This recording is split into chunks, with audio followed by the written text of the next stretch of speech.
മാസം ഒരു 3000-4000 രൂപ നിങ്ങൾ മാറ്റിക്കണേ ചെറിയൊരു ബഡ്ജറ്റ് നല്ല മൈലേജ് കിട്ടുന്ന ഒരു കിഡ്ലം ഫാമിലി കാർ. അതും ഹുണ്ടായുടെ ഇയോൺ ആണ്, ഇറ പ്ലസ് ആണ് ഓപ്ഷൻ, AC പോസ്റ്ററിംഗ് ഒക്കെ വരുന്ന ഒരു വണ്ടി. നമുക്ക് ഏതായിരുന്നു മോഡല് കാര്യങ്ങള്? ഇത് 2016 ഇറ പ്ലസ്. എത്ര രൂപ കൊടുക്കാം? 98,000 കിലോമീറ്റർ ഓടിയ വണ്ടി. നമുക്ക് 1,86,000 രൂപക്ക് 1,85,000, അതായത് ഒരു 10 രൂപ കൂടി വണ്ടി ഇറക്കും ചെയ്യാം. ഒരു മാസം ഒരു 3000-4000 ഇടയിലുള്ള EMI ഇല്ല. അതേപോലെ തന്നെ അതേ ഒരു ബഡ്ജറ്റിൽ നമുക്കൊരു മൈലേജ് കിട്ടുന്ന ഒരു SUV നോക്കുന്നവർക്ക് ഇതാണോ നിസാന്റെ ടെറാനോ. ഇതെങ്ങനെയായിരുന്നു മോഡല് കാര്യങ്ങളൊക്കെ വരുന്നത്? ഇത് 2014 ഫുൾ ഓപ്ഷൻ വണ്ടിയാണ്. 85 ഏറ്റവും ഫുൾ ലോഡ് വണ്ടി അല്ലേ?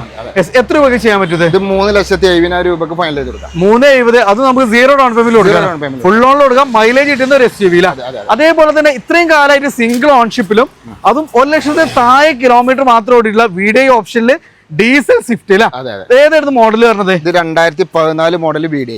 എത്ര രൂപയ്ക്ക് ചെയ്യാൻ പറ്റും? നമുക്ക് 3,90,000. 390 അല്ലേ? ഏകദേശം എത്ര രൂപ വണ്ടി ഇറക്കാൻ പറ്റും? 50,000 രൂപ വണ്ടി ഇറക്കാം. അതേപോലെ തന്നെ നല്ലൊരു ഫാമിലിക്ക് കംഫർട്ട് ആയിട്ട് നമുക്ക് യാത്ര ചെയ്യാൻ പറ്റുന്ന 2 കിഡ്ലം വാഗണർ ഉണ്ട്.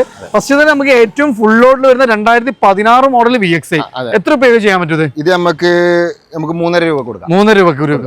അതേപോലെ തന്നെ ഇതാണോ ഒന്നുകൂടെ ഒരു ബഡ്ജറ്റ് നോക്കുന്നവർക്ക് ഒരു വാഗണർ എത്ര രൂപയ്ക്ക് ചെയ്യാൻ പറ്റുന്നത്? നമുക്ക് 2,500 രൂപ കൊടുക്കാം. 2,50,000 രണ്ട് ഏകദേശം ഒരു 40-40 രൂപ സുഖമായിട്ട് നമുക്ക് വണ്ടി ഇറക്കാം. നമ്മളെ ടെൻസ് ഡ്രൈവിലാണ്. ഒത്തിരി വാഹനങ്ങളുണ്ട്. ഇയർ എൻഡിങ് സെയിലായിട്ട് മാക്സിമം ഫുൾ ലോണും ചെറിയ ബഡ്ജറ്റിലും നല്ല വലിയ വാഹനങ്ങൾ ഇവിടുന്ന് കൊണ്ടുപോകാം. അപ്പോൾ ലൊക്കേഷൻ മറക്കണം, മലപ്പുറം ജില്ലയിലെ വണ്ടൂര് ചെറുകോട് 28-ലാണ്. അത് വണ്ടൂരിൽ നിന്ന് പെരിന്തൽമണ്ണ റൂട്ട്, അതായത് ഊട്ടി റോഡിലാണ് ഈ ഒരു ഷോറൂം സ്ഥിതി ചെയ്യുന്നത്. ഡെയിലി അപ്ഡേഷന് വേണ്ടിയിട്ട് ടെൻസ് ഡ്രൈവിന്റെ പേജ് അതേപോലെ ഓട്ടോറിക്കിന്റെ പേജ് നിങ്ങൾ ഫോളോ ചെയ്യുക. നമ്പർ കൊടുത്തിട്ടുണ്ട്, താല്പര്യമുള്ളവർ വേഗം കോൺടാക്ട് ചെയ്യുക കേട്ടോ.